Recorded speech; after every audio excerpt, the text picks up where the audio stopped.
dice el apóstol Pablo a Tito, esto habla y exhorta y reprende con toda autoridad, nadie te menosprecie. Hace un tiempo, un mes creo, o 2, estuvimos con Santi en un retiro pastoral. Hubo varias plenarias y en una enseñó Alejandro Pelufo y él habló y hizo una introducción respecto a la tarea del pastor, a la función del pastor. Así que le pedí que me pase su sermón, así no tengo que estudiar. No, le pedí que me pase la cita que él usó, hermosa. Él citó a un libro llamado El Misterio Pastoral de Deron Biles. Y este hombre habla sobre las expectativas que la gente tiene de un pastor. Este hombre trató de investigar, digamos, qué es lo que las personas esperan de un pastor. Y él dice lo siguiente, esta es la cita que le pedí a Alejandro. Dice Deron Biles, ser un pastor es un trabajo duro. Las responsabilidades parecen interminables. Hace algún tiempo armé una lista de todas las cosas que se espera que haga un pastor. Y acá está la lista. Dice este hombre, dice, la lista sigue creciendo, pero esto es lo que tengo hasta ahora. Se espera que un pastor predique, enseñe, ore, equipe, dé visión, aconseje, dirija al personal, dirija a su familia, estudie, conduzca bodas y funerales, dedique bebés, bautice, sirva a la cena del Señor, modere reuniones, asista a funciones denominacionales, asesore a los comités, administre las relaciones públicas de la iglesia, dirija a la comunidad en la reforma social, visita a los enfermos y desconsolados, visita a los perdidos y a los interesados en unirse a la iglesia y a los problemáticos. Administre, además, proporcione liderazgo y orientación. Pero eso no es todo, dice. Además de lo que se espera que hagan los pastores, también hay una lista no escrita de expectativas con respecto a lo que debería saber un pastor. Se espera que un pastor tenga conocimiento, y tal vez hasta sea experto, en teología, hermenéutica, retórica, lógica, música, arquitectura, administración, liderazgo, gerenciamiento, finanzas, educación, resolución de conflictos, alabanza, consejería, medicina, asuntos legales, ética, política, cultura secular, ingeniería, acústica, estética, gerontología, crianza de los hijos, apologética, evangelismo, protocolo y ceremonial, oración, la Biblia, eventos actuales, historia, religiones y denominaciones. Y me imagino que nosotros también tenemos nuestras expectativas, ¿no?, de lo que debe ser un pastor.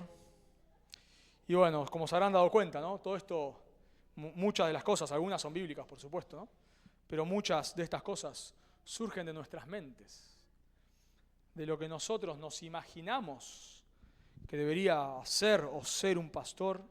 También no solamente de nuestra mente, surge de la cultura que nos rodea. La cultura nos permea y en cierta manera la cultura también nos influencia para que esperemos muchas veces cosas de un pastor que quizás no deberíamos esperar. Así que este versículo, y por algo decidí dejarlo fuera del flujo de pensamiento, esto iría con el párrafo anterior, pero decidí predicarlo de manera individual porque creo que nos ayuda a saber lo que debe hacer un pastor. Lo que nosotros deberíamos esperar que haga un pastor. Obviamente, este versículo no agota todo lo que hace un pastor, pero sí está la semilla de lo que a través de esto un pastor debe construir su ministerio. Bueno, acá no habla de liderazgo, por ejemplo, este texto, pero por supuesto, la palabra es por medio de lo cual el pastor va a liderar a la iglesia. No se habla de la visita a los enfermos, pero acá habla de exhortar, y podemos decir que parte de lo que hace un hombre, un pastor, cuando visita a un enfermo es exhortarle, animarle con la palabra. Entonces, podemos decir que acá tenemos la semilla, no agota todo lo que debe hacer un pastor, pero sí tenemos la semilla. ¿Qué debemos esperar de un pastor? ¿Cuál es la función de un pastor? ¿Qué expectativas debemos tener? ¿Qué debemos esperar que sí o sí un pastor haga? ¿Qué cosas puede que un pastor no haga? Quizás si las hace, buenísimo. Si un pastor sabe un montón de música, buenísimo. Pero quizás no espero que sea un gran músico. Entonces, ¿qué debemos esperar y qué no debemos esperar de un pastor? Así que vamos a ver en esta mañana la función, o si lo queremos decir de otra manera, lo que debemos esperar de un pastor, las expectativas que debemos tener de un pastor. Y la primera expectativa, lo primero que debemos esperar de un pastor, es que use la palabra. Debemos, no puede faltar. Un pastor puede no saber de arquitectura, ¿no? Como decía Cita, pero un pastor debe usar la palabra. Debemos esperar que un pastor use la palabra. Dice ahí Pablo a Tito, esto habla, exhorta y reprende. Si miramos, digo que esto va con lo anterior, y no solamente del capítulo 2, sino cierra todo el párrafo anterior, porque usa 3 palabras, 3 verbos acá, que ya las usó anteriormente. Si ustedes miran ahí en el versículo 1, capítulo 2, versículo 1, Pablo dice, pero tú habla. Es un imperativo también, igual que acá. O sea, el mismo verbo, misma conjugación también. Tú habla, segunda persona del singular. Tú habla, un imperativo. Si miramos en el versículo 6, ahí en capítulo 2, dice, exhorta. También es un imperativo, igual mismo verbo, misma conjugación que acá. Exhorta a sí mismo a los jóvenes. Si miramos un poquito más atrás, en capítulo 1, versículo 13, encontramos la tercera palabra, el tercer imperativo. Acá en nuestro texto dice, esto habla, exhorta y reprende. Y si miramos ahí, en capítulo 1, versículo 13, dice, repréndelos, y es la misma palabra. Repréndelos duramente para que sean sanos en la fe. O sea, los 3 imperativos los 3 imperativos que vemos en el versículo 15, hay uno más después, que nadie te menosprecie, pero los primeros 3 imperativos los vemos anteriormente en la carta. Así que cuando Pablo dice estas cosas, o acá la Valera dice esto habla, exhorta y reprende, está hablando de las instrucciones que Pablo ya le había dado a Timoteo. O sea, ¿qué es lo que Timoteo debe hacer? ¿O qué debe enseñar? ¿O qué debe reprender? ¿O con qué debe exhortar? Bueno, si miramos, vemos que una de las cosas que debía hacer, por ejemplo, Tito, es hablar respecto a los roles de las personas en la iglesia, ¿no? Cómo deben comportarse los ancianos, las ancianas, cómo deben comportarse los jóvenes, los esclavos. Después Tito enseñó, o debía enseñar, respecto a los requisitos pastorales, ahí en capítulo 1, versículos 3 al 9, qué requisitos debe tener un pastor. Tito enseñó respecto a cómo reprender, o debía enseñar cómo reprender a los falsos maestros, ahí en capítulo 1, versículos 10 al 16, a aspectos doctrinales, como vemos en capítulo 2, versículo 11 al 14. Así que todo esto, este versículo acá, está cerrando, está concluyendo todo lo que viene diciendo.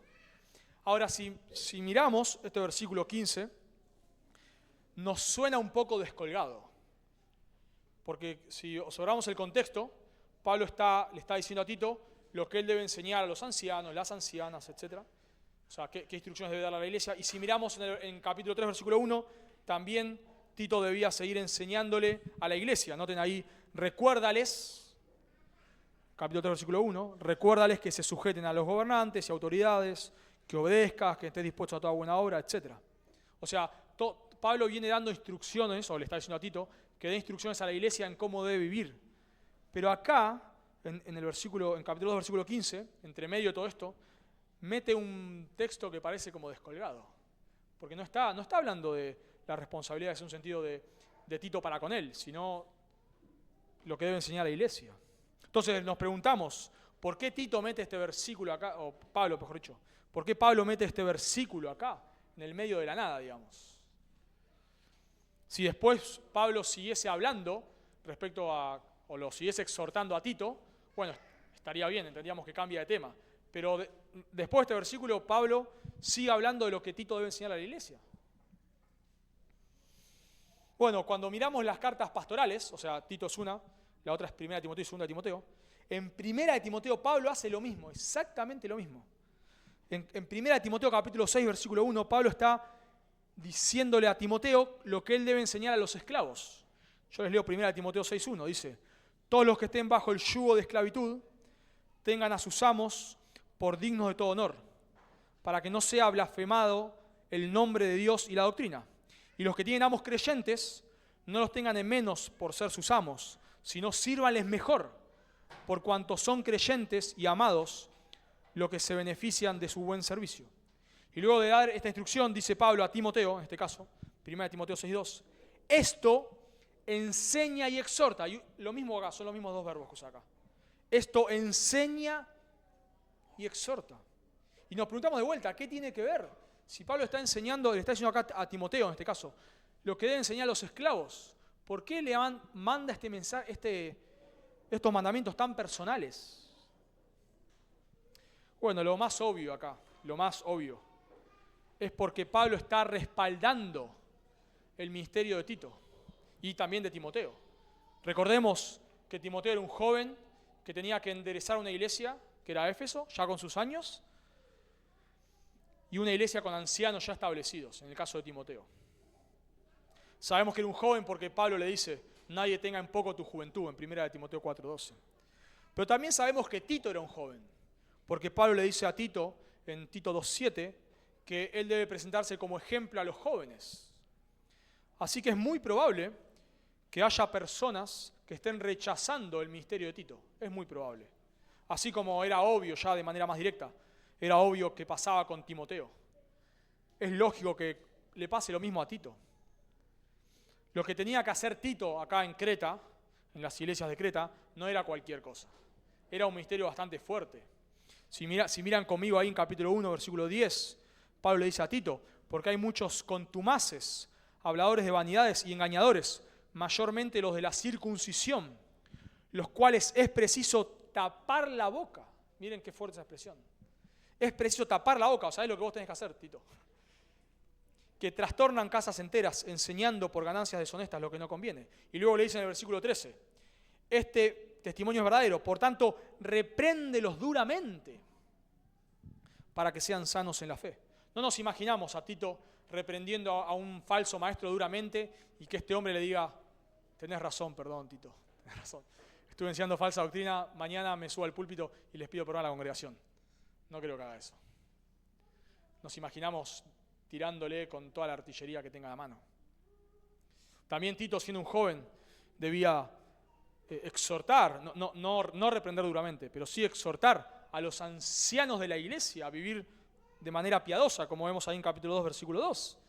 Y a veces, cuando más grandes nos podemos, más nos cuesta tomar la sugerencia, la exhortación de alguien joven. Así que tal vez no a un nivel falso maestro, pero sí a veces quizás un anciano se podría llegar a molestar. Con todo lo que yo viví en mi vida, ¿vos me vas a venir a enseñar? Tenía que enseñar a las ancianas a vivir de cierta manera. Lo mismo, podrían llegar a molestarse. Así que Pablo mete este texto acá, estos tres imperativos para Tito, porque lo está respaldando, le está diciendo a Tito, y por supuesto Tito tenía que leer esto a la iglesia, a Tito y a la iglesia, que todo esto que tiene que enseñar viene con autoridad divina. O sea, esto que vos tenés que enseñar es lo que Dios dice. Entonces hacelo como Dios manda. Por supuesto, lo que Tito tenía que enseñar era la palabra de Dios. Esto, si bien hace referencia a lo anterior, es la palabra de Dios. Sabemos que son los apóstoles, la Biblia es la palabra de Dios escrita por hombres, ¿no? Entonces, cada letra, cada coma, cada tilde, cada cosa que tenemos en la Biblia es exactamente lo que Dios quería que estuviese, pero fue escrita por hombres. Y estos hombres que escribían la palabra de Dios eran los apóstoles. O Lucas no era un apóstol, pero personas bajo la autoridad. ¿No? Lucas escribe bajo la autoridad de Pablo, Marcos escribe bajo la autoridad de Pedro. Así que vamos a decir así, los encargados de transmitir la enseñanza de Jesús, de escribir la palabra de Dios, eran los apóstoles. Pablo dice en Efesios 2:20, edificados sobre el fundamento de los apóstoles y profetas, siendo la principal piedra del ángulo Jesucristo mismo. Y Pedro, el apóstol Pedro, en 2 Pedro 3:15, pone a los escritos de Pablo al mismo nivel que las escrituras del Antiguo Testamento.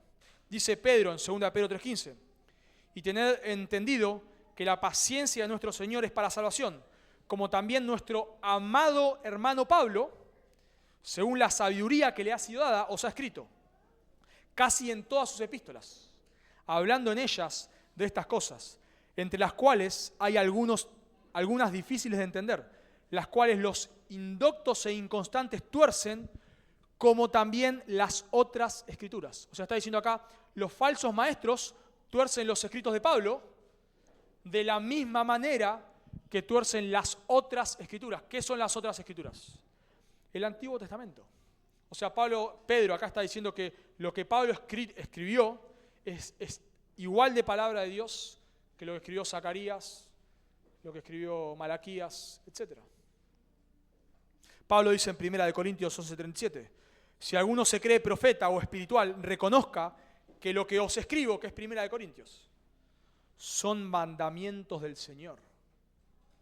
Así que cuando Pablo dice a Tito, esto, que es lo que dijo, por contexto lo que dijo anteriormente, esto es la palabra de Dios. Claro, escrita por Pablo, sí, claro que sí, pero es la palabra de Dios. Lo que Pablo escribió es exactamente lo que Dios quería que escribiese. Entonces, lo que Tito debía hacer era usar la palabra de Dios.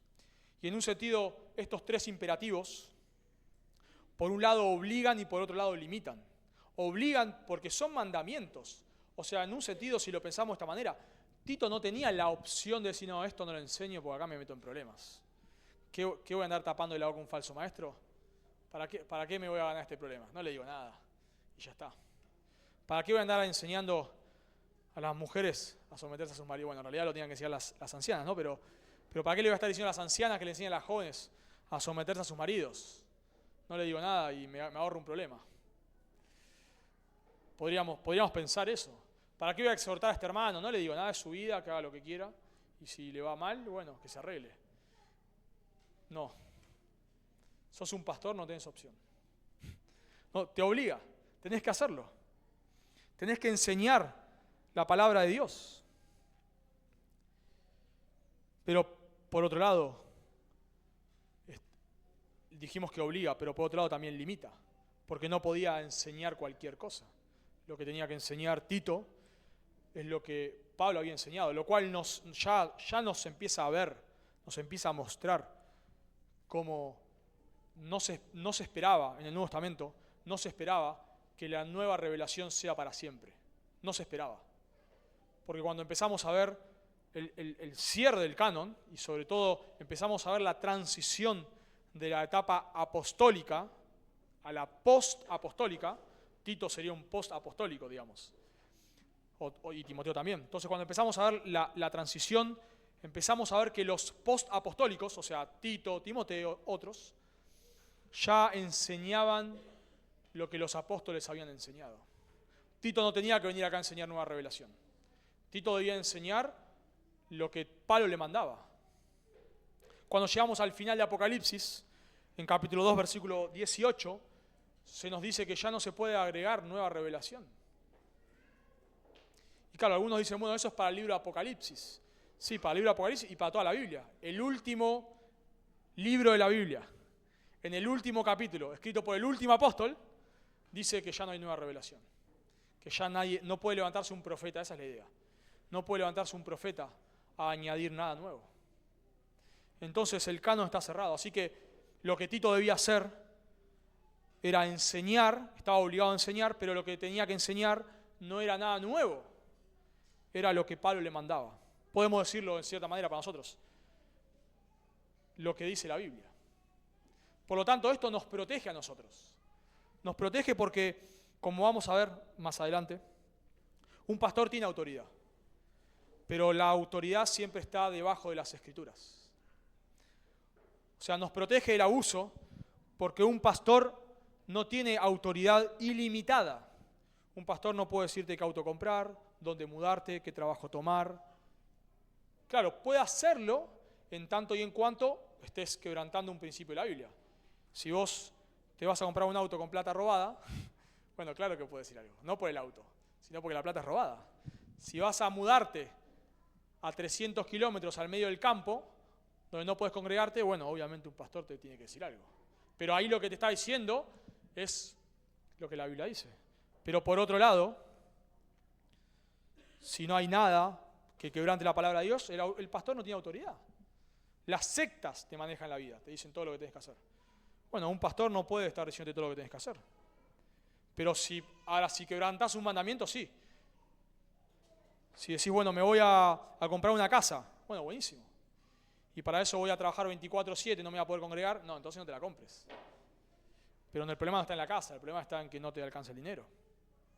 Entonces, esto limita a Tito, o sea, en un sentido, vamos a ver, lo obliga, pero en otro sentido limita, no puede hacer cualquier cosa un pastor. Y también entender la limitación de un pastor no solamente nos guarda del abuso, ¿no? O sea, no solamente nos guarda de que un pastor no puede estar diciéndome cualquier cosa. También pone la responsabilidad sobre tus hombros. A veces las personas quieren que los pastores tomemos decisiones por ellas. ¿Y qué trabajo elijo? No, ninguno es pecado, el que vos quieras. ¿Y qué casa me compro? No sé, la que vos quieras. Si te alcanza la plata para los dos, elegíla vos. A mí me gusta la verde, pero lo que vos, o sea, a veces las personas quieren desligarse de su responsabilidad, poniéndola sobre el pastor, pero el pastor no tiene autoridad para decirte qué auto comprar, en dónde mudarte o aún con quién casarte. Hay principios, por supuesto, que hay que respetar, pero si es un hombre, una mujer creyente, piadosa, etc., bueno, fíjate vos. Pero dijimos también que estas cosas obligan. Y que obligan nos quiere decir que un pastor está obligado a usar la palabra de Dios. Sea para enseñar, como vamos a ver, sea para exhortar, para disciplinar, etcétera, para reprender, etcétera. Pero un pastor está obligado. Entonces nosotros debemos esperar. No debemos esperar que un pastor sepa sobre música o sobre otras cosas, pero debemos esperar que un pastor use la Biblia. O sea, si un pastor no sabe sobre gerontología, no pasa nada, está bien. Si no sabe mucho sobre medicina, no pasa nada, está bien. Si no sabe sobre finanzas mucho, bueno, está bien, no pasa nada. Podemos esperarlo. Pero si no sabe sobre la Biblia, lo echamos. O no lo tomamos. Tenemos que esperar que un pastor sepa sobre las Escrituras, use las Escrituras. Entonces, la primera expectativa que tenemos que tener de un pastor es que use la Biblia. Y parece que se cae de maduro, ¿no? Pero a veces a las personas no le importa mucho que un pastor use la Biblia. Mientras sea muy carismático, mientras cumpla con ciertos estándares, ¿no? Mientras sea un abuelito ahí que se suba al púlpito con el bastón y parece y habla así como muy humilde, ¿no? Después dice cualquier cosa, pero lo apreciamos porque es tan buenachón. Y enseña la Biblia. No, la Biblia no enseña mucho, pero es tan lindo. No le importa mucho a la gente que use la Biblia. Pero debemos esperarlo. Al abuelito tierno lo sentamos ahí, lo amamos, lo abrazamos, pero entonces no lo subimos al púlpito. Porque si no use la Biblia no puede ser pastor. Entonces esperamos que un pastor use la Biblia. En segundo lugar, lo segundo que debemos esperar, y ya más enfáticamente, es que un pastor predique la Biblia o enseñe la Biblia. Noten, el primer imperativo es habla. El verbo habla ahí literalmente es hablar, pero no está hablando de una charla. No está diciendo que un pastor todo el tiempo tiene que estar hablando de la Biblia y no puede hablar de otra cosa. Sino es una referencia a que predique. Esto debes enseñar, en primer lugar, en el contexto de la predicación. Este verbo, que es hablar, se usa a veces como una referencia a la predicación. Por ejemplo, dice en Hechos 14:25, y así se traduce. Y habiendo predicado la palabra en Pergue, descendieron a Atalía. La palabra habiendo predicado es el verbo hablar en realidad, habiendo hablado, pero se entiende que es una referencia a la predicación. La NBI directamente lo traduce, esto es lo que debes enseñar. Bueno, en realidad, si queremos ser bien literales, esto debes hablar, porque el verbo es hablar, pero se entiende que se refiere a la predicación, a la enseñanza. Lo que distingue la enseñanza es la tarea primordial de un pastor. Lo que distingue a un pastor de varios otros ministerios en la iglesia es la enseñanza. Por ejemplo, lo que distingue a un pastor de un diácono es que los pastores enseñan. Dice en 1 Timoteo 3:2, donde tenemos los requisitos para los diáconos y para los ancianos o los pastores, dice Pablo en 1 Timoteo 3:2, pero es necesario que el obispo sea irreprensible, marido de una sola mujer, sobrio, prudente, decoroso, hospedador, apto para enseñar. Apto para enseñar. O sea, si no es apto para enseñar, ¿podría ser un diácono? Sí, un excelente diácono. No esperamos que un diácono sea un gran predicador, pero no puede ser pastor. No puede. Tiene que enseñar sí o sí. Tito 1:9 dice, retenedor de la palabra fiel, tal como ha sido enseñada, para que también pueda exhortar con sana enseñanza y convencer a los que contradicen. La tarea primordial de un anciano o de un pastor es la enseñanza. Dice el libro de los ancianos de 9 Marcas, dice, quizás más que cualquier otra tarea, la enseñanza es lo que distingue a los ancianos, o los pastores, es lo mismo, en una iglesia local. O sea, lo que distingue a un pastor, el ministerio de un pastor en una iglesia local, es la enseñanza. En 2 Timoteo 2:24 dice, porque el siervo del Señor es el pastor. El siervo del Señor no debe ser contencioso, sino amable para con todos, apto para enseñar. Apto para enseñar. Y lo que más se enfatiza en las epístolas pastorales es la enseñanza. 1 Timoteo 4:13. Entre tanto que hoy, ocúpate en la lectura, la exhortación y la enseñanza. 1 Timoteo 5:17. Los ancianos que gobiernan bien sean tenidos por dignos de doble honor, mayormente los que trabajan en predicar y enseñar. Cuando Pablo está diciendo a Timoteo a quién debe pasar la posta del pastorado, noten los requisitos. Lo que has oído de mí ante muchos testigos, esto encarga a hombres fieles, en primer lugar, que sean idóneos para enseñar también a otros. O sea que si es un hombre fiel, pero no es idóneo para enseñar, no es apto, entonces no le encargues esto, no le pases la posta del pastorado. Y en uno de los mandamientos cúspides, respecto al pastorado, se encuentra en 2 Timoteo 4, texto muy conocido, donde es como uno de los mandamientos más solemnes, lo que se espera que un pastor haga sí o sí. Y Pablo le dice a Timoteo, noten las palabras, ¿no? Te encarezco delante de Dios y del Señor Jesucristo, que juzgará a los vivos y a los muertos en su manifestación y en su reino. Y acá viene el mandamiento, que prediques la palabra, que instes a tiempo y fuera de tiempo, redarguye, reprende, exhorta con toda paciencia y doctrina. La palabra ahí, predicar, es el verbo keruzo. El verbo kerux es un heraldo. Keruzo es hablar como un heraldo que hacía. No iba por las casas y le decía, señores, por favor, el rey dice, no. Se paraba y decía, el rey ha dicho, o sea, a hablar en público. Entonces, cuando le dice que predique la palabra, keruzo, es que te pares y hables como un heraldo, en nombre del rey, como hace un heraldo, pero en este caso del rey del universo. Está hablando de la predicación pública. En el mandamiento cúspide se espera que un pastor sea alguien que enseñe públicamente las Escrituras. Dice el pastor MacArthur, me encanta esto, entre las varias responsabilidades asignadas a un pastor, la de predicar se mantiene en la cabeza en importancia sobre el resto. Hay un montón de cosas, pero la más importante es la de enseñar, la de predicar.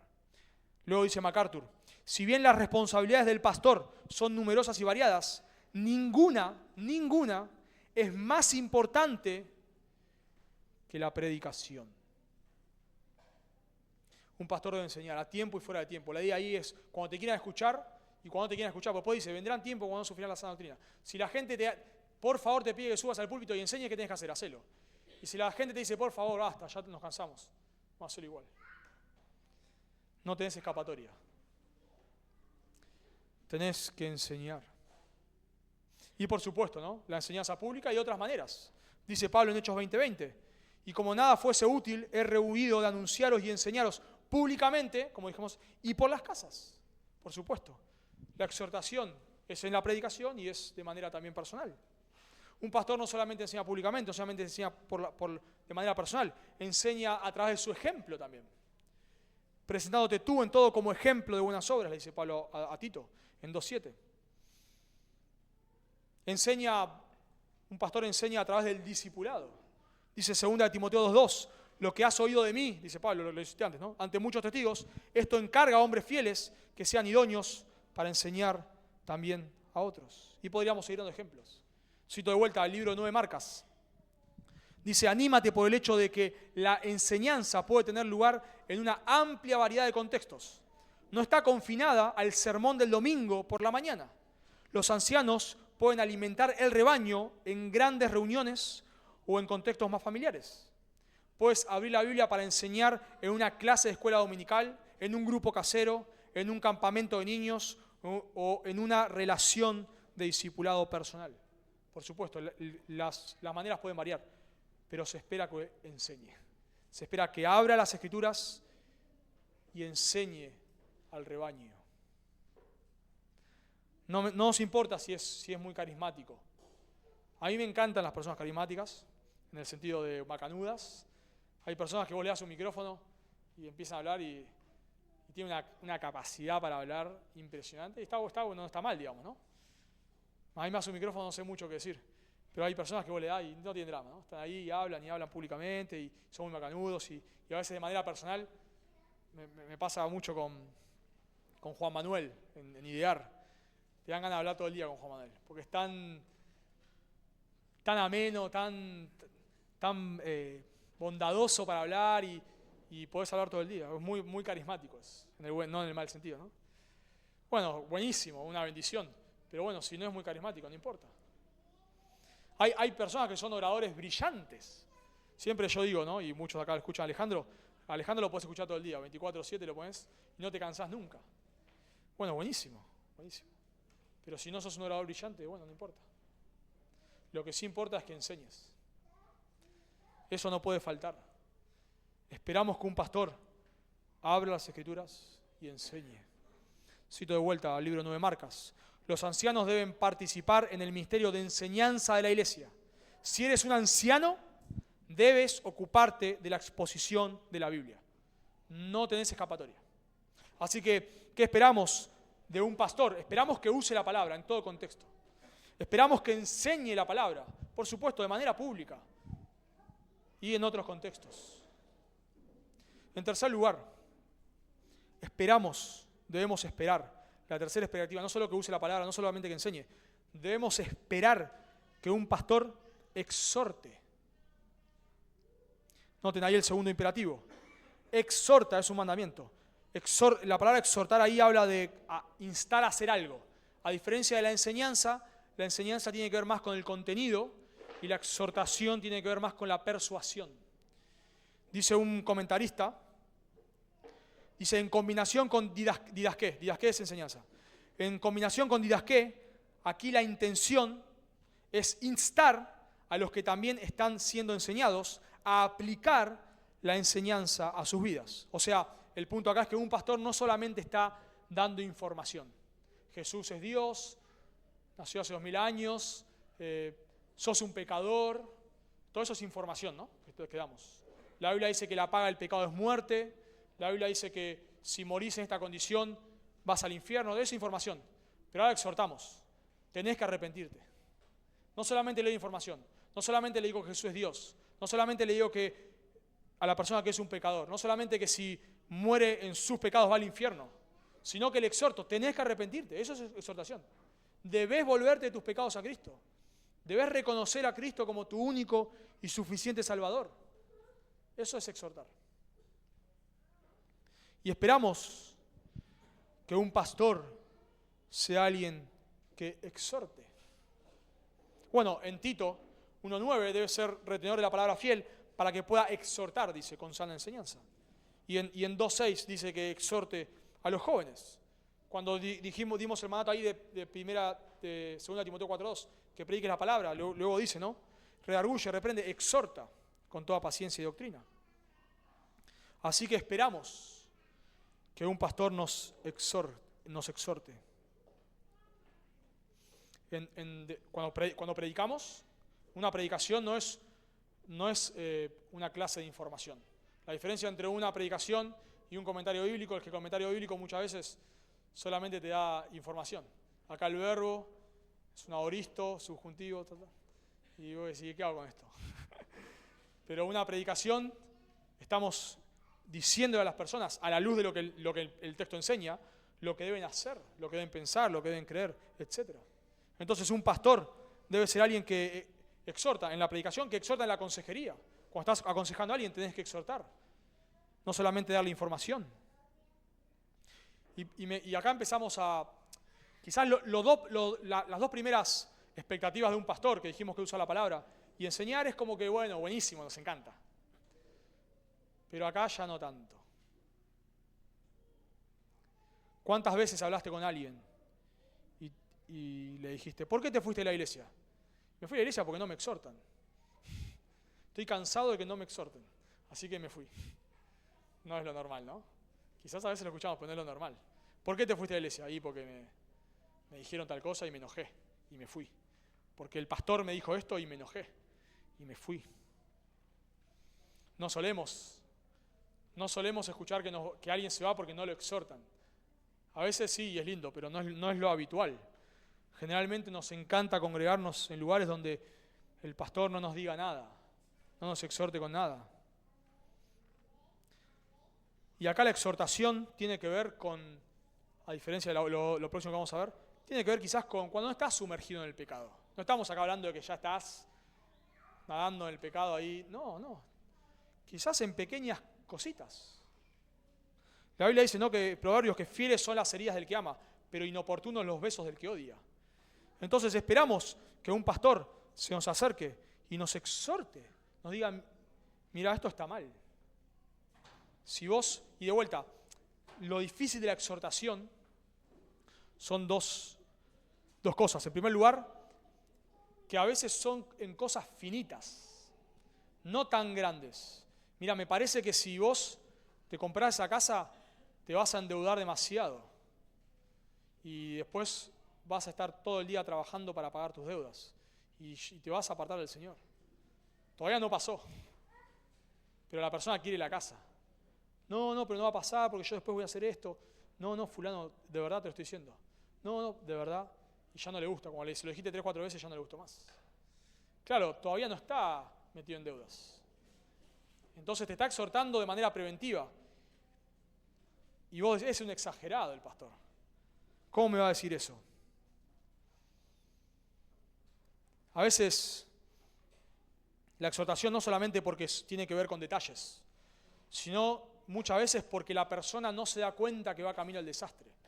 No, dice que hay caminos que a nosotros nos parecen caminos rectos, pero su fin es camino de muerte. Entonces a veces nosotros tenemos toda nuestra mente, ¿no? Voy a hacer esto, voy a tomar tal trabajo y voy a ganar tanta plata y después voy a hacer esto y ya no voy a trabajar más. Y vos le decís, no lo hagas. No lo hagas porque en realidad lo más probable es que te metas ahí y después trabajes todo el día y no puedas salir. Pero la persona se imagina, ¿no?, en su mente, ¿qué me está diciendo esta persona? Nada que ver. Yo en realidad esto lo hago por el Señor. Y entonces no te gusta porque vos pensás que vas por camino recto. No, vas camino al desastre. Pero no lo ves. Entonces, como no lo ves, cuando te exhortan, te enojás. No nos gusta que nos exhorten. Nos gustan que nos exhorten cuando vos sabés que es pecado, ¿no? Cuando vos pecaste y sabés que pecaste y alguien te acerca y te lo dice, bueno, está bien, no me molesta tanto porque yo ya lo sé. Pero cuando pienso que soy un campeón y que soy tendría que ser el ministro de Economía de la Nación, y alguien te dice, no, en realidad vas a ser un desastre económicamente, vos te enojás. Pero debemos esperarlo. Pablo, el misterio de Pablo, tengo acá varios textos, no los voy a citar, pero Pablo una y otra vez, lo pueden buscar, exhortaba. Una y otra exhortaba a la congregación. Pero por supuesto en la exhortación estamos hablando de aspectos que no son tan graves. Hablaba con alguien y me encantó porque él dijo en una circunstancia X, nunca me exhortaron a leer la Biblia. ¿Cómo nadie en la iglesia se me acercó y me dijo, fulano, ¿cuándo vos lees la Biblia? Qué lindo eso, que la persona esté esperando eso. Esté esperando que alguien se acerque y le diga, fulano, ¿cuándo no estás orando vos? Noto que no estás sirviendo en la iglesia, ¿qué pasa? No nos gusta que nos digan eso. Pero debemos esperarlo. De vuelta, fíjense en lo que estamos, de cosas minutas. Hermano, noto que vivís en una isla, venís a la iglesia, llegás tarde y te vas temprano. Y no tenés relación con nadie. Está mal eso. Pero no nos gusta. ¿Qué te metes en mi vida? Esta es mi vida, ¿por qué te metes? Debemos esperarlo. Qué bendición. Qué bendición que alguien se te acerque y te diga eso, hermano. Hay algo que no está bien porque no te noto muy comprometido con el Señor, o hermana, ¿no? Qué bendición eso. Qué bendición que alguien se te acerque y te pregunte. ¿Te estás juntando con alguien? ¿Alguien te está instruyendo en la Biblia? ¿Cómo estás con el Señor?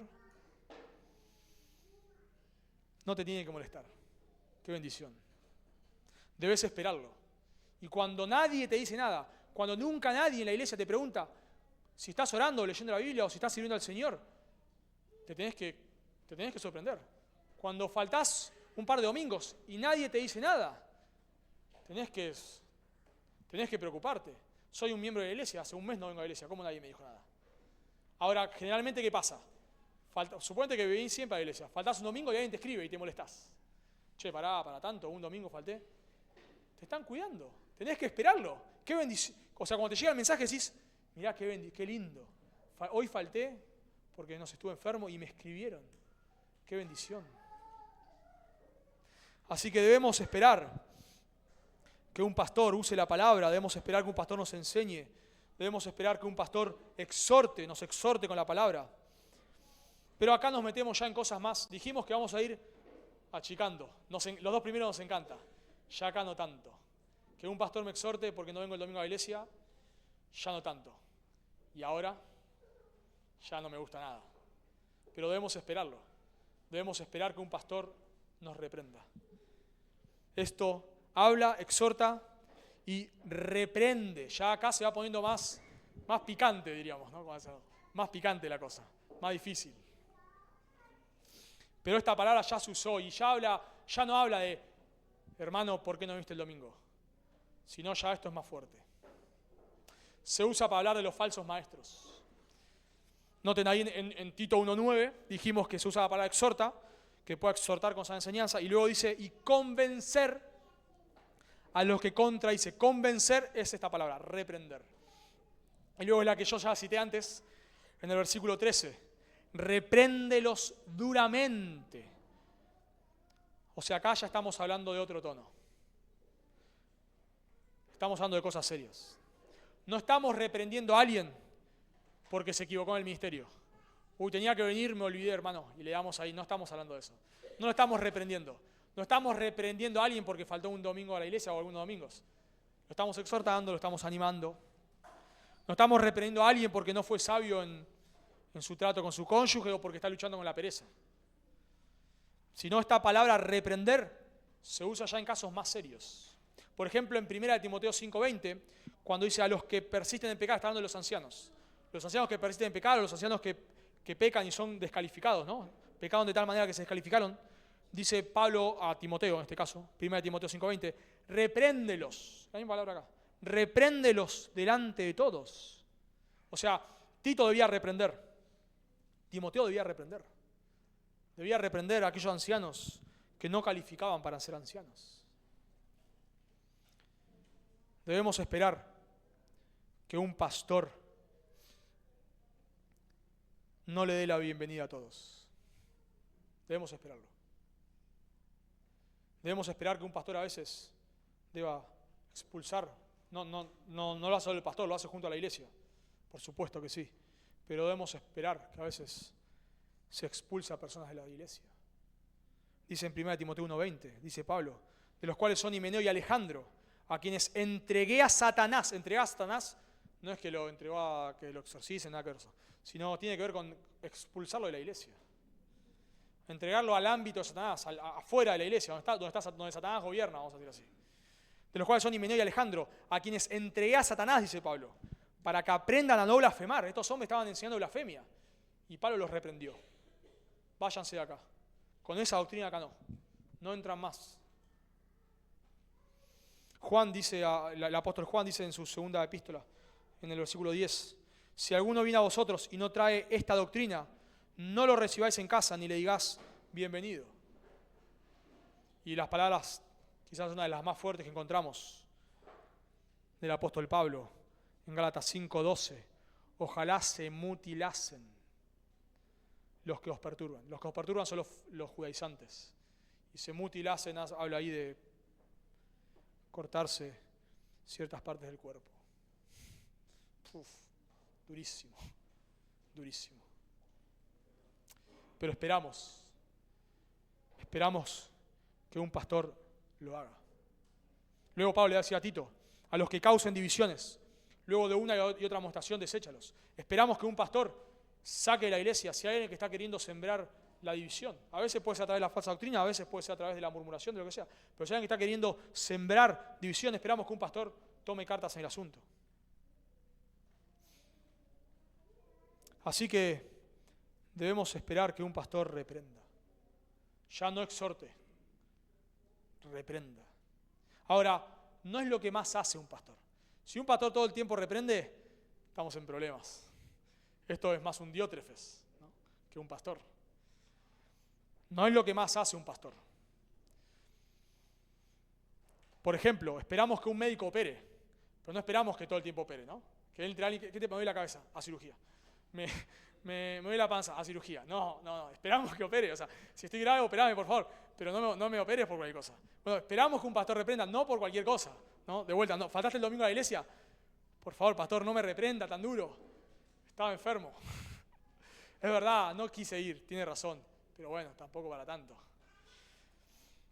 Pero hay veces que esperamos que un pastor se remangue y se ponga firme en algunas situaciones. Dice acá, que Pablo le dice a Timoteo, en 2 Timoteo 2:25, que con mansedumbre corrija a los que se oponen, por si quizá Dios les conceda que se arrepientan para conocer la verdad. Lo hace con mansedumbre un pastor. No es que no insulta a nadie, ni empuja a nadie, ni nada de eso. No estamos hablando de eso. Pero sí estamos hablando de que se pone serio y le dice a la persona, mira, si vos seguís enseñando eso, acá no entras más. Qué duro, ¿no? O sea, diríamos, ¿cómo un pastor va a hacer eso? Está bien. Deberíamos esperar que un pastor haga eso.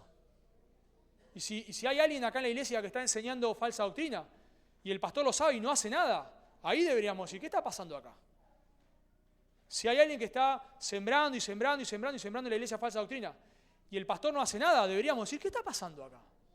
Eso debería sorprendernos. Si el pastor se le acerca a esa persona y le dice, ven fulano, mirá, si vos seguís enseñando eso, acá no sos más bienvenido. Tendríamos que decir, qué bendición. No que lo haga todo el tiempo, pero deberíamos decir, qué bendición.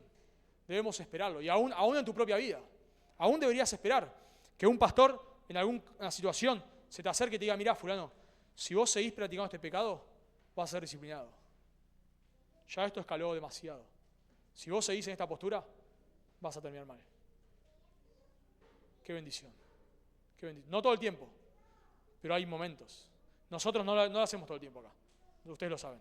Pero hay situaciones. Así que el embudo se va cerrando, ¿no? A las 2 primeras diríamos, amén, qué bendición. A la tercera más o menos, ya a la cuarta diríamos, amor, ¿por qué no nos buscamos otra iglesia, no? Y la quinta expectativa que debemos tener de un pastor, no solamente que use la palabra, no solamente que enseñe, no solamente que exhorte y que reprenda, sino la última expectativa que debemos tener de un pastor es que un pastor, y acá ya se pone, ejerza autoridad. Debemos esperar que un pastor ejerza autoridad. Noten ahí, dice Pablo, esto habla, exhorta y reprende, son 3 imperativos, y dice con toda autoridad, ni siquiera con autoridad, con toda autoridad. Y eso define a lo anterior, a los 3 verbos. Debe exhortar, debe enseñar, reprender, exhortar y reprender, con toda autoridad. Y luego le dice, que está en contexto con la autoridad, nadie te menosprecie. Dice un escritor, una predicación que expone todo el consejo de Dios, incluidas las reprensiones y las solemnes advertencias de la palabra, pueden provocar reacciones muy negativas. ¿Por qué Pablo le dice con toda autoridad? Porque es probable que cuando empieces a hacer esto, la gente se te empieza a levantar. Es probable. Cuando personas enseñamos doctrinas que son duras, pero están en la Biblia, a veces las personas se enojan, les molesta. Cuando a veces hablamos de la ira de Dios, ya no nos gusta tanto. Ya, cuando me hablas tanto del pecado, ya no me gusta tanto.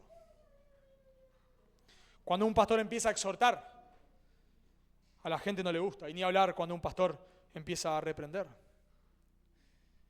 Pero necesitamos entender, hermanos, que un pastor tiene autoridad. Dije al principio, bajo la palabra, ¿no? Por eso arrancamos por ahí. Bajo la palabra, no es que Timoteo podía enseñar cualquier cosa o exhortar lo que se le ocurra, o no sé, o reprender a las personas por lo que se le ocurra. No estamos hablando de eso. Estas cosas, eso dije al principio, o esto, o sea, lo que está acá. Pero esto hacía referencia a lo anterior y a toda la palabra de Dios.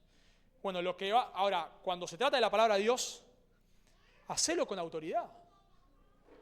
Un pastor tiene autoridad. Tiene autoridad acá para decirle, la Biblia dice, esperamos que un pastor enseñe con autoridad. No que se pare acá y diga, bueno, si crees en Jesús vas al cielo, pero si no crees, bueno, capaz también, no lo sé, quizás hay tantas religiones en el mundo que qué sé yo. No, esperamos que un pastor diga, si vos crees en Cristo, todos tus pecados son perdonados, pero si lo rechazás vas a ir al infierno. La Biblia es clara. Esperamos que enseñe con autoridad, que exhorte con autoridad. La Biblia dice que eso es pecado. Dejá de hacerlo. Que reprenda con autoridad. Que no le diga a una persona, bueno, está bien, yo entiendo que vos querés que Jesús no es Dios, pero bueno, tratá acá de no enseñar tanto eso. No, espera que le diga, si te vas a ir por la puerta y no vas a entrar más si seguís con eso. Y necesitamos entender que un pastor debe ejercer autoridad delegada por la palabra, porque hoy lo que se ataca es la autoridad. Los docentes ya no tienen autoridad, ¿no? O sea, un docente ya no se puede parar acá y decirle a un niño, a un joven que haga algo, pues le revolea algo por la cabeza y a nadie le importa nada. Ya la crianza, vos no le mandás a tu hijo, le pedís, por favor, en buenos términos, que deje de gritar. Los roles en el matrimonio se están socavando. Ya las autoridades civiles no las respeta nadie. Entonces, y lo peor de todo, en el mundo cristiano se está sacando la autoridad de la Biblia. ¿Sabes qué pasa cuando se saca la autoridad de la Biblia? El pastor ya no tiene autoridad. Porque si la autoridad está bajo las Escrituras, si la Biblia no es la palabra de Dios, entonces yo ya no tengo autoridad acá para nada. Yo ya no te puedo decir, Dios te dice. O sea, mi autoridad está limitada a la palabra. Yo te puedo decir, Dios dice que eso es pecado. Acá la Biblia lo dice. Y eso está bien, esa autoridad. Pero si ya la Biblia no es la palabra de Dios, entonces yo ya no tengo autoridad. Pero esperamos que un pastor ejerza autoridad. La autoridad la ejerza para el beneficio de la congregación. Dice, hablando de la autoridad, dice el Señor Jesucristo en Mateo 20, 25, dice, entonces Jesús llamando a los apóstoles, ¿no? A los discípulos, dijo, sabéis que los gobernantes de las naciones se enseñorean de ellas, y los que son grandes ejercen sobre ella potestad. Mas entre vosotros no será así, sino que el que quiere hacerse grande entre vosotros será vuestro siervo. Y el que quiere ser el primero entre vosotros será vuestro siervo. Como el Hijo del Hombre no vino para ser servido, sino para servir y para dar su vida en rescate por muchos. La autoridad un pastor la usa para el beneficio de la congregación. El Señor Jesucristo, Dios hecho hombre, la autoridad máxima, usó su autoridad para servirnos, para ir a la cruz a morir por nuestros pecados. Los esposos deben usar la autoridad para el beneficio de su familia. Dice Pablo en 1 Timoteo 3:4, que gobierne bien su casa, hablando de los pastores, ¿no? Que tenga a sus hijos en sujeción con toda honestidad, pues el que no sabe gobernar su propia casa, ¿cómo cuidará de la iglesia de Dios? Noten que cuidar es paralelo a gobernar. La palabra gobernar ahí, pero viste, habla de alguien que se pone adelante y lidera, pero también protege a su familia. O sea, el hombre de Dios, un hombre, acá cualquiera, o sea, es un requisito excluyente para un pastor, pero se espera que todos los hombres hagan esto. Un hombre, un cabeza de hogar, se para al frente y protege a su familia. Está usando la autoridad no para que la familia lo sirva a él, sino para protegerla, para cuidarla, para guiarla, para pastorearla. Entonces se espera que un pastor ejerza autoridad, pero no autoridad para su beneficio. Deme su dinero, así me compro un Lamborghini. No, sino ejerza autoridad para el beneficio de la iglesia. Si vos seguís por este camino, vamos a tener que ejercer la disciplina. Por tu beneficio, por amor a vos. Y por eso dice, nadie te menosprecie. Nadie te menosprecie. ¿Cómo iba a ser Timoteo o Tito para que nadie lo menosprecie? Bueno, probablemente a través del ejemplo. Él ya le dijo que tenía que ser ejemplo. En un mandato muy similar, dice Pablo a Timoteo, ninguno tenga en poco tu juventud, sino sea ejemplo de los creyentes en palabra, conducta, amor, espíritu, fe y pureza. La palabra ahí, ninguno tenga en poco, es casi la misma que nadie te menosprecie. Casi la misma. Por lo tanto, Tito acá en este caso, nadie iba a tener en poco su juventud, siendo un ejemplo, pero también, y muchos estudiosos se inclinan a eso, también ejerciendo la disciplina. O sea, el punto es, Timoteo, haz lo que tenés que hacer. Si hay alguien que está ahí dándole al pecado, a la falsa doctrina, bueno, ponete firme, Timoteo, y haz lo que tenés que hacer. De vuelta, no todo el tiempo, pero hay momentos donde tenemos que hacerlo. Y también por eso pienso, y tan importante, la pluralidad de pastores. Porque también eso nos protege, ¿no? Porque también un pastor se puede enseñorear. O un pastor puede ser que empiece a enseñar falsa doctrina. Entonces necesitamos también, a través de la pluralidad de pastores, otro pastor se puede acercar y puede decirle, bueno, ya, no, cuidado con esto, o cuidado con tal cosa. Entonces yo sé que en las iglesias, y en todos lados, ¿no?, se abusa de la autoridad. Pero porque se abuse de la autoridad, no tiremos la autoridad por la ventana. Porque los esposos son abusivos en muchos casos. Bueno, no digamos que ahora no tienen más autoridad, sino enseñémosle cómo ejercer la autoridad correctamente. Y acá de la misma manera, porque muchos pastores abusan de su autoridad y no se ponen bajo las Escrituras, sino se ponen sobre las Escrituras, al punto de decir, para mí este texto significa lo que a mí se me ocurre, y no importa si significa otra cosa, yo estoy sobre la Biblia, ¿no? Casi dicen. Bueno, aunque lamentablemente muchos hacen eso, no por eso, hermanos, nosotros digamos que un pastor no tiene autoridad. Sí que la tiene bajo las Escrituras, pero la tiene. Y debemos esperar que la ejerza. Y de vuelta, en un mundo donde todo es individualista. Las personas, la frase, el lema de la sociedad hoy es, no te metas en mi vida. Es mi vida y hago lo que quiero. Antiguamente, en los trabajos, en las empresas, suponete, no sé, un empleado que tenía un escándalo, capaz lo echaban. Hoy ni loco. Hoy no les importa. Antes que un funcionario público se esperaba que tenga una vida moral respetable. Hoy ni nos importa. Mientras que me dé plata, digamos, mientras que la economía vaya bien, si el hombre es un inmoral ni nos importa. Antes no era así. Entonces, ya la autoridad no nos importa. La Biblia, la sociedad se ha vuelto individualista y nosotros no nos podemos volver individualistas. No podemos decir, bueno, no nos importa. No nos importa que nos exhorten. Me importa ir acá, estar cómodo, que me diga lo que quiero y que me vaya a mi casa y nadie me diga nada. No tenés que esperar eso. Acá no tenés que esperarlo. Debemos esperar que un pastor ejerza autoridad. Y no nos enojemos. Enojémonos si hace 2 meses que estoy haciendo cualquier cosa y nadie me dijo nada. Enojate ahí, está bien, con razón. Pero si no, esperá que un pastor te exhorte. Entonces, volviendo al principio, ¿no? Hay muchas cosas que un pastor puede no tenerlas. Si las tiene, buenísimo. Si tenemos un pastor, Héctor Salcedo es así, que tiene una maestría en economía, amén, buenísimo. Si tenemos un pastor como Miguel Núñez, que es médico, qué bendición. O tenemos un pastor que tiene 2 doctorados, amén, buenísimo. Pero si no, no importa. Pero sí nos importa que use la palabra, que exhorte, que enseñe, que reprenda y que ejerza autoridad. Vamos a orar. Amado Señor, damos gracias por tu palabra. Señor, gracias por no dejarnos a ciegas. Gracias, Señor, por darnos instrucciones sobre lo que debemos esperar de los pastores. Y oramos, Señor, que tú nos ayudes en esta iglesia a poder tener pastores, Dios, con estas características. Oramos por más pastores, Señor. Por favor, que tú les ayudes. Tú me ayudes a mí también, Señor, a someterme a tu palabra. Ayúdanos a todos como iglesia, Dios, a someternos a tu palabra y a poder tener pastores, Dios, que sean hombres de la palabra, hombres que la usen en todo contexto, en la predicación, en la consejería, en la enseñanza, en el liderazgo, Señor.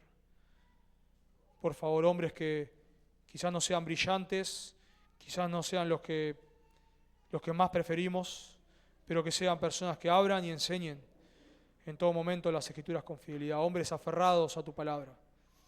Por favor, Dios, y te ruego también como iglesia que cuando nos levantes hombres así, que nos exhorten a veces, que nos reprendan o que ejerzan la autoridad bajo las Escrituras, ayúdanos a ser humildes, Dios. Ayúdanos a someternos. Ayúdanos a verlo como una bendición y a no luchar contra eso. Por favor, Padre. Te lo pedimos en el nombre de tu Hijo. Amén.